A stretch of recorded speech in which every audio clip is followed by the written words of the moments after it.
नमस्कार. माझं नाव अरुण परांजपे. अरुणोदयच्या या व्हिडिओमध्ये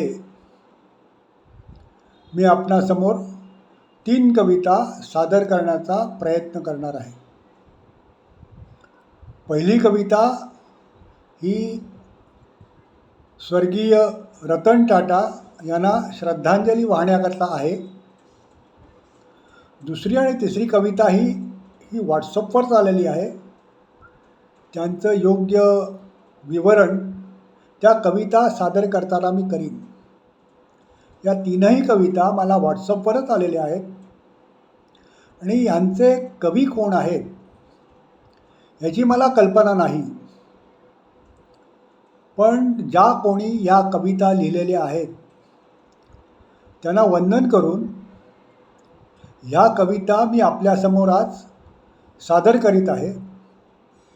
या कविता तुम्हाला जर आवडल्या तर तुम्ही आपल्या मित्रपरिवाराला आपल्या ग्रुपमध्ये फॉरवर्ड करा.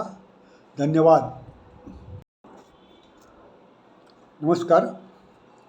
या एपिसोडमधली पहिली कविता मी आता तुमच्यासमोर सादर करीत आहे. अगोदर सांगितल्याप्रमाणे ही कविता व्हॉट्सअपवरच आलेली आहे आणि ह्याचे कवी कोण आहेत याची मला कल्पना नाही. पण त्या कवीला वंदन करून ही कविता मी आपल्यासमोर आज सादर करीत आहे. या कवितेमध्ये कवीने स्वर्गीय रतन टाटा यांना श्रद्धांजली वाहण्याचा एक प्रयत्न केलेला आहे. त्यांच्या जाण्याच्या वेळी, त्यांच्या मरणाच्या वेळी त्यांच्या मनात काय विचार आले असतील ह्याचं वर्णन या कवीने या कवितेमध्ये करण्याचा प्रयत्न केलेला आहे आणि तीच त्यांना श्रद्धांजली म्हणून त्याने ही कविता व्हॉट्सअपवर टाकलेली होती. ती आता मी तुमच्यासमोर सादर करीत आहे. मरणाच्या दारात असताना स्वर्गीय रतन टाटा यांना काय वाटलं असेल याचं वर्णन या कवितेमध्ये कवीने करण्याचा प्रयत्न केलेला आहे. तेव्हा या कवितेला मी आता सुरुवात करीत आहे. जनातमी मनातमी वनातमी रानातमी. जनातमी मनातमी वनातमी रानातमी. कानातमी दानातही मीच. मिठातही मी पिठातही मीच. Hotel hospital hostel. Hotel hospital hostel. Cycle car bus railway किंवा विमानातही मीच. तुमच्यातलाच एक मी. वेगवेगळ्या सेवेमधून वेगवेगळ्या उपकरणांमधून तुमची सेवा करण्याचा प्रयत्न करणारा एक हिंदुस्थानी. वयोपरत्वे आज मी तुमचा निरोप घेतो आहे.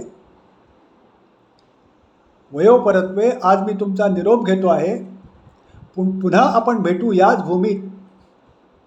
पुन्हा आपण भेटू याच भूमीत यावर माझा विश्वास आहे. त्यावेळी मात्र आपला भारत देश सुजलाम सुफलाम असाच झालेला असेल ह्याची मला खात्री आहे. परंतु आत्ता मात्र तुम्हा सर्वांना टाटा आणि बाय बाय. आत्ता मात्र तुम्हाला सर्वांना टाटा आणि बाय बाय. धन्यवाद.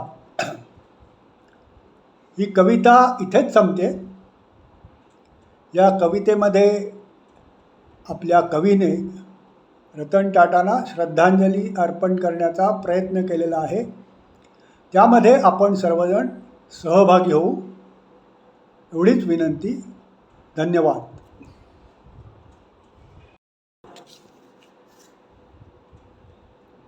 आता ह्या एपिसोडमधली दुसरी कविता मी आपल्यासमोर सादर करण्याचा प्रयत्न करीत आहे. अगोदरच सांगितल्याप्रमाणे याही कवितेचे कवी कोण आहेत याची मला कल्पना नाही, पण त्यांना वंदन करून ही कविता मी आपल्यासमोर आता सादर करीत आहे. कवितेचं शीर्षक आहे कधी कधी मला असं वाटतं. कवितेचं शीर्षक आहे कधी कधी मला असं वाटतं. आता ह्या कवितेला मी सुरुवात करीत आहे. कधी कधी मला वाटतं विद्यार्थी व्हावं आणि विंदा सरांच्या वर्गात बसावं. कधी कधी मला वाटतं विद्यार्थी व्हावं आणि विंदा सरांच्या वर्गात बसावं.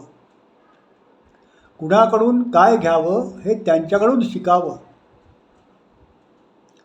वर्गातून निघताना त्यांच्याच एखाद्या कवितेची हिरवी पिवळी शाल त्यांच्याकडून मागून घ्यावी. वर्गातून निघताना त्यांच्याच एखाद्या कवितेची हिरवी पिवळी शाल त्यांच्याकडून मागून घ्यावी. आयुष्यभर अंगावरती लपेटून सुखाने राहावं. आयुष्यभर ती अंगावर लपेटून सुखाने राहावं. कधी कधी मला वाटतं साने गुरुजींच्या वर्गात बसावं. कधी कधी मला वाटतं साने गुरुजींच्या वर्गात बसावं. श्यामची आई लिहिणाऱ्या श्यामला डोळे भरून पाहावं. त्याच्या डोळ्यातील अफाट माया आणि प्रेम समजून घ्यावं. खरा तो एकची धर्म म्हणजे काय हे समजून त्या वर्गातून बाहेर पडावं. कधी कधी मला वाटतं बोरकरांना गाठावं. जे जीवन ज्यांना कळले हो ते आपणही समजून घ्यावं. कधी कधी मला वाटतं शांताबाईंना भेटावं. कधी कधी मला वाटतं शांताबाईंना भेटावं. ऋतू हिरवा ऋतू बरवा कुठे असतो याचा शोध घ्यावा. कधी कधी मला वाटतं नाशिकला जावं आणि कुसुमाग्रजांना भेटावं. कधी कधी मला वाटतं नाशिकला जावं आणि कुसुमाग्रजांना भेटावं. कशास आई भिजविशी डोळे हे गीत त्यांच्याकडून ऐकावं. कशास आई भिजविशी डोळे हे गीत त्यांच्याकडून ऐकावं. वेडात वीर दौडले सात हे स्फूर्तिगीत त्यांच्याकडून ऐकावं. देशप्रेमाने प्रेरित होऊन आयुष्यभर देशाची सेवा करावी. कधी कधी मला वाटतं ग्वाल्हेरला जावं आणि भारा तांब्यांना भेटावं. कधी कधी मला वाटतं ग्वाल्हेरला जावं आणि भारा तांब्यांना भेटावं.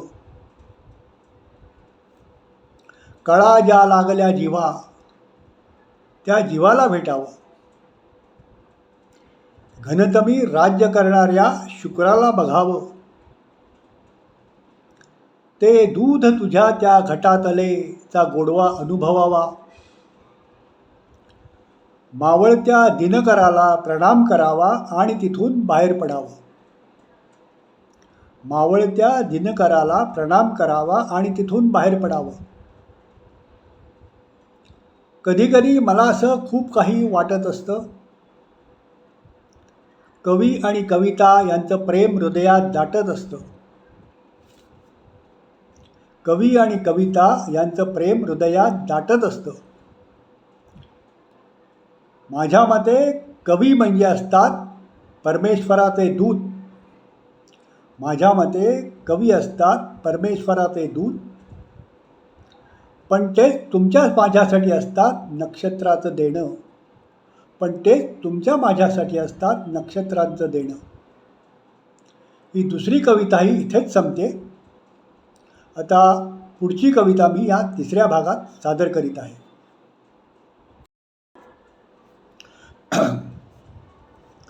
तर या भागातील तिसरी आणि शेवटची कविता मी आपल्यासमोर आता सादर करण्याचा प्रयत्न करीत आहे.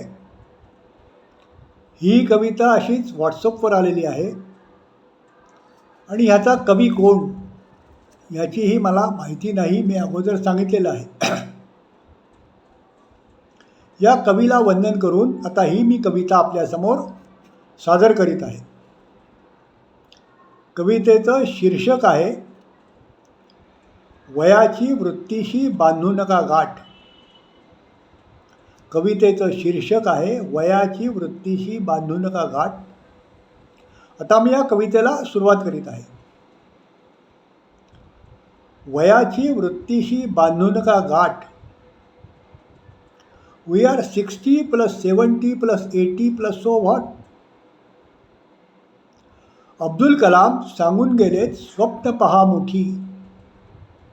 अब्दुल कलाम सांगून गेलेत स्वप्न पहा मोठी. स्वप्ननगरी जागा ठेवा माधुरी दीक्षितसाठी. सकाळी फिरायला जाताना पी.टी. उषा मनात ठेवा. सकाळी फिरायला जाताना पी.टी. उषा मनात ठेवा.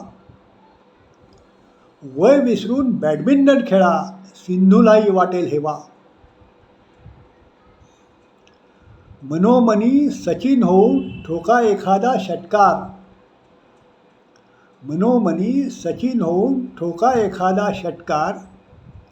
घ्या एखादी सुरेख तान काळजात रुतावी कट्यार. घ्या एखादी सुरेख तान काळजात रुतावी कट्यार.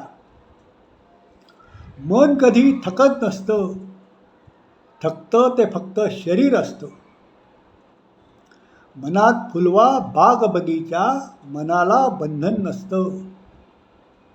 मनात फुलवा बाग बगीचा मनाला बंधन नसतं.